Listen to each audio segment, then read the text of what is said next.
It is the 18th of October 1939, and 4 days after successfully sinking HMS Royal Oak in Scapa Flow, Gunther Preen and his crew of the German submersible U-47 have been invited to Berlin for a great feast and to be handed medals by the German leader. The idea being that this is an immense propaganda victory. After all, Britain has one symbol all over the world, and that is the Royal Navy.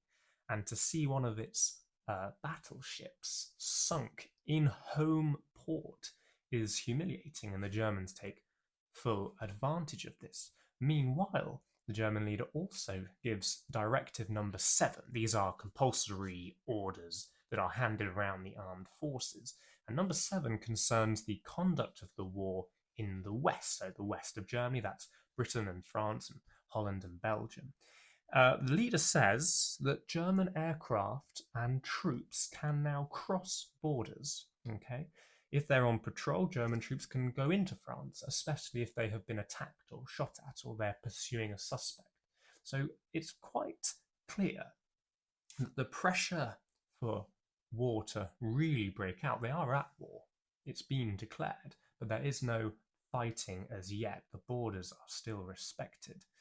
That is, since the French returned from the Saarland, which they had invaded very briefly, but now they're back in France. So the aircraft of the Luftwaffe, the German Air Force, are also encouraged to fly over Britain. This has not been happening very often just yet, and they are encouraged to sink British ships in port.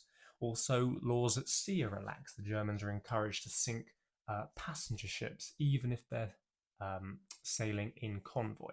Okay, so if they're alone, don't sink them. If they're in a convoy of presumably military vessels, then you can sink them.